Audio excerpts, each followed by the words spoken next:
Here's more wrestling news for December 23rd, 2025. Your headlines for this afternoon include Triple H's White House appearance explained. What was the reason? AEW personality behind ending Andrade's non-compete clause revealed. Why WWE Backstage suddenly feels relieved. Awkward moment as Tony Khan dodges question on 3 missing wrestlers. Backstage debate in WWE over potential AEW signing. Scary situation involving Tiffany Stratton, and more. Back in October, Andrade El Idolo surprised fans by appearing on AEW Dynamite just weeks after his WWE departure. Not long after, reports surfaced that Andrade was bound by a non-compete clause that could have sidelined him for as long as a year due to an alleged breach of contract. However, following his appearance for World Wrestling Council on December 13th and his announcement for Wrestle Kingdom 20, clarity has finally emerged regarding his status. According to a new update from Fightful Select, Andrade's WWE contract officially expired around December 12th, making him immediately eligible to sign with any promotion. The report notes that Roosh played a key role behind the scenes by connecting Andrade with legal representation that has long-standing experience working with WWE, successfully helping challenge and waive the year-long non-compete clause. Fightful confirmed that Andrade is now free to sign with AEW, TNA, AAA, CMLL, or any promotion of his choosing. While his WWC match remains the only bout he's officially wrestled since the non-compete situation surfaced, Andrade also made a surprise appearance at a recent House of Glory event where he attacked reigning world champion Charles Mason. Fightful also added that Andrade's visa situation is currently being addressed as WWE's sponsorship ended with the expiration of his contract. That process could impact the timing of any full-time return to AEW television. That said, AEW officials, including Tony Khan, have remained optimistic about Andrade's future with the company. Sources indicate that AEW stayed involved during the legal process in an effort to help smooth the transition and avoid additional complications, with the belief that Andrade would return sooner rather than later. Earlier today, Andrade was officially announced as part of the United Empire for a 10-man tag team match at Wrestle Kingdom 20, facing David Finlay, Gabe Kidd, Hiromu Takahashi, Shingo Takagi, and Drilla Maloney. This will mark Andrade's first NJPW appearance in more than a decade. For now, Andrade remains one of the most talked about free agents in wrestling, with momentum building across multiple promotions. What's your take on Andrade's contract situation, and where do you think he should land next? Let us know your thoughts in the comments below. WWE wrestlers, production crews, and behind-the-scenes personnel have put in an extraordinary amount of work throughout 2025, especially with the addition of AAA crossover shows, multiple Saturday night's main event specials, and a packed premium live event schedule. With 2026 right around the corner, WWE is finally giving its hardworking staff a rare opportunity to breathe, and that relief is being felt backstage.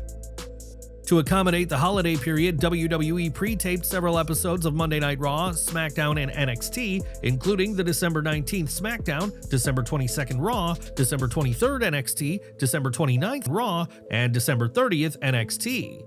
According to TC of WrestleVotes, the early taping schedule was a welcome decision for those working behind the scenes. Those I talked to in WWE said there's a big feeling of relief getting to this week, where they finally have a bit more time off. They put in a lot of extra work this year, especially with all the AAA shows, the Saturday night's main events, and the PLEs. TC emphasized that the grind hasn't just been felt by the wrestlers, it's impacted the entire production operation. There have been a lot of late nights for the people working in Stamford. Then getting on the road and handling production, reaching this point is a moment where you can exhale and say, alright, we got through that. He also pointed out that while fans often focus on talent and on-air personalities, a massive support system operates behind the scenes every week. With all of the post shows they do now, there are so many late nights for these people. It's a big sigh of relief for folks you don't usually think about, people who rig the ropes, build the sets, manage production, and keep everything running smoothly. After a year filled with constant travel, international events, and back-to-back live shows, WWE staff is finally getting a brief window to reset before the machine ramps back up once again in January. Enjoying the video? A quick like goes a long way in helping us grow and deliver more wrestling news you care about. AEW President Tony Khan spoke with wrestling media on Monday, December 22nd to promote Saturday's AEW World's End pay-per-view. During the call, Kevin Kellam asked Khan about the status of Keith Lee, Danhausen, and Nyla Rose. Khan did not provide any specific updates on any of the three, instead pivoting the discussion back to the talent and matches currently featured on the World's End card.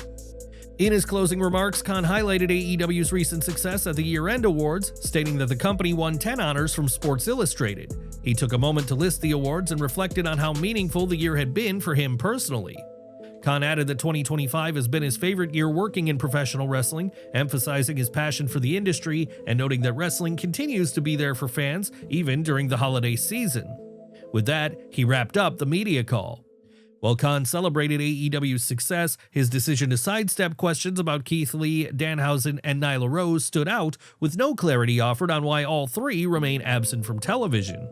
Matt Hardy has officially put all speculation to rest regarding the future of the Hardy Boys in TNA Wrestling. Taking to social media, Hardy confirmed that he and Jeff Hardy had re-signed with TNA Wrestling ahead of the company's January 15, 2026 relaunch on AMC. According to Matt, the deal has already been done for some time.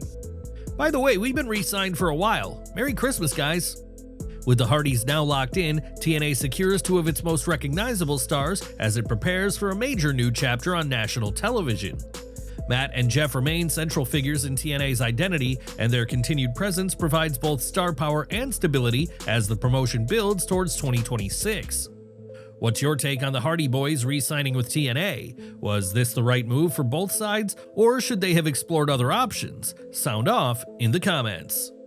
Tiffany Stratton has revealed a frightening near miss that almost kept her out of one of the biggest matches of her career. In a new TikTok video, Stratton disclosed that she nearly broke her neck the night before Stand and Deliver 2023 after a rehearsal spot went wrong. The footage shows Stratton attempting a ladder match sequence and landing dangerously close to the back of her neck on the floor outside the ring, an impact that could have ended her WrestleMania weekend before it even began. Despite the scare, Stratton went on to compete the very next night in the chaotic NXT Stand and Deliver 2023 ladder match for the NXT Women's Championship. That bout featured Roxanne Perez, Zoe Stark, Gigi Dolan, Lyra Valkyria, Indy Hartwell, and Stratton herself, ending with Hartwell capturing the title. At the time, fans had no idea how close Stratton had come to missing the match entirely. This TikTok marks the first time she's publicly spoken about the incident, offering a stark reminder of the risks wrestlers take not just on live television, but during rehearsals leading up to it. As Danhausen's AEW contract approaches its expiration, WWE has emerged as a possible next destination, but internally, the idea is far from unanimous. According to Wrestle Votes during a recent Q&A session, opinions within WWE are currently divided on whether Danhausen should be signed once he becomes a free agent in February 2026. While some in the company reportedly see value in his unique character and strong fan following, others remain unconvinced. I know there are people who want him to come over, and I also know there are people who aren't very keen on him or his talents, WrestleVote stated. I'm sure there will be an offer, he's talented and he's over, but I know some people there just don't get it, and that's fair, so we'll see. I don't think him coming over is a done deal yet. This update follows a recent report from Fightful Select, which revealed that Danhausen's AEW contract is now set to expire in February 2026. His deal was originally expected to end in mid-2025, but AEW quietly extended it due to injury, reportedly against Danhausen's preference. Sources have indicated that Danhausen wanted the contract to lapse so he could regain greater control over his independent bookings and merchandise, which are central to his brand. Despite the extension, he has not returned to AEW television and has reportedly not been backstage in months, with no creative plans in place.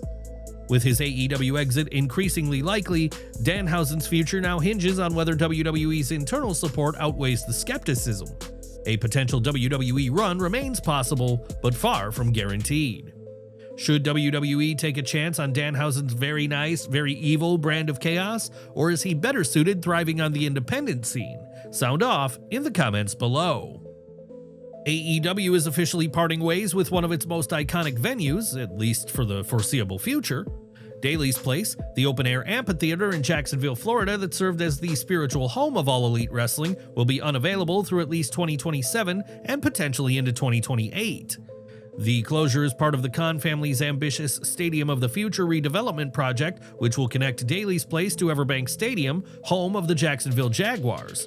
According to current projections, construction is expected to begin shortly after a scheduled concert next week, with the entire redevelopment not slated for completion until sometime in 2028.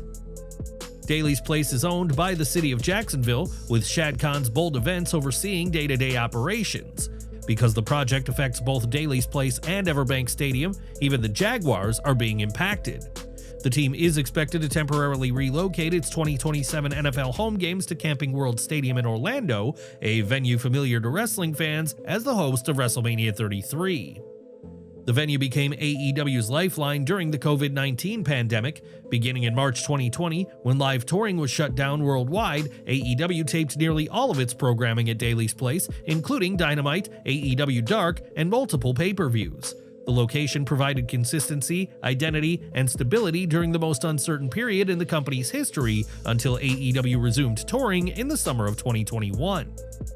Do you think AEW should make a return to Daly's Place once the redevelopment is complete, or has the company outgrown the venue? Share your thoughts in the comments.